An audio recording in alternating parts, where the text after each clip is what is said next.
Hello everybody, Roger here, and welcome to my channel, Rogers Reads.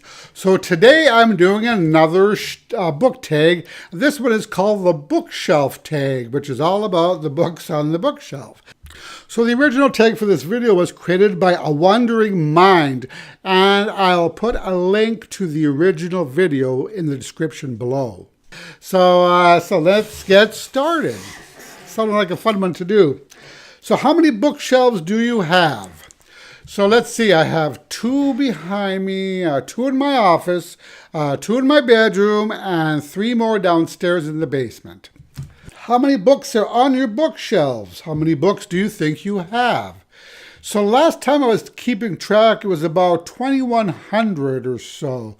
But since then I've done a massive unhauling, and I also have been slowly adding books back on. So I don't know, maybe 1,500, 1,600 or so. I hope this question doesn't include ebooks, because in that case, the number would be a lot higher. How do you organize your books? So I typically organize my books by author and by height. I don't organize anything alphabetically, but I always buy a series, either in all hardcover or all softcover, but I never mix them up. I also tend to keep authors together and books of the same height in one area. So, funny thing is, regardless of the high number of books that I have, I always know exactly where to find a book. Well, almost always. Next question. What is the oldest book on your bookshelf? That would be, where are you? Cyrano de Bergerac. This is like 1898, I think, or 1897. It's like 1898, if you can make that out. So that's definitely the oldest one. And I think the second oldest one would be my Tarzan the Untamed. This is the first edition, 1920. Next question.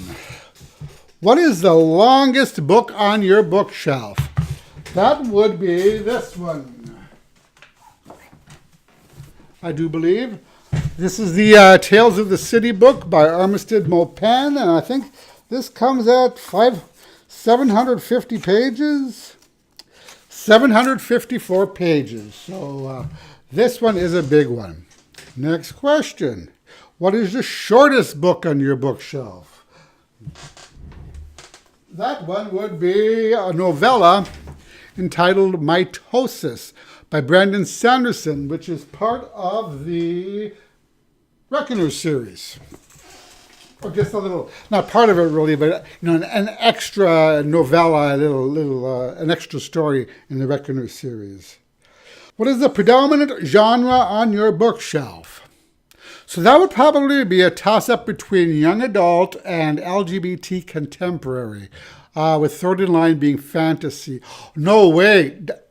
Downstairs in the basement, I have a full bookshelf of fantasy and old sword and sorcery dive store novels, probably by authors such as Robert Hyttinen, Edgar Rice Burroughs, Isaac Asimov, Robert E. Howard, Michael Moorcock. So I would have to change that to probably fantasy first, then young adult second, and then LGBT contemporary third.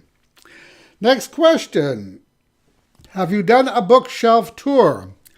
Not yet, but I will get to it one of these days. Next question. Go on a random number generator and talk about the book that corresponds with that number. So where I did this earlier, and the number I got was 46, and I started on that bookshelf. The book that I ended up with was Insignificant Others by Stephen Macaulay. So this book follows Richard and his partner Conrad. They're a gay couple living in Boston. And they have like an open type of relationship that allows for occasional infidelity. When Richard, who is the narrator, realizes that Conrad's current fling might be luring him away from the relationship, and he begins to worry a little bit. It also doesn't help that Richard is becoming somewhat infatuated with his own insignificant other, a man named Benjamin, who is also happily married with 2 kids. So Richard has other problems as well. He has an addiction to exercise, a suspicious sister, a client at work who appears to be going mad, a friend of his who can't bring himself to tell his wife about his serious health problems, and of course the ongoing confusion about the Conrad Benjamin situation. So how Richard chooses to deal with all the chaos in his life is at the crux of this novel. Now, in the past, the only way Richard has ever been able to handle stress and anxiety is through exercise. But that doesn't even seem to be providing the relief that he needs this time. So for the first time in his life, he's being forced to take control and make some tough decisions. And he's not really sure if he wants to. You know, it's been a while since I've read this book, but I do remember that I really enjoyed it. This might be a fun book to reread down the road. I've always liked Stephen Macaulay's books. So let me go on to the next question. Okay. Do you have any fan merch or any other decorations on your bookshelf? Not really. I have like a couple of little candles, but that's about it. Okay, and the last question is, tag someone. So I think I'll tag Steve Partridge and Ollie from Ollie Bliss, and I'll put the links to both their channels in the description. And also I tag anybody else who would like to do this tag.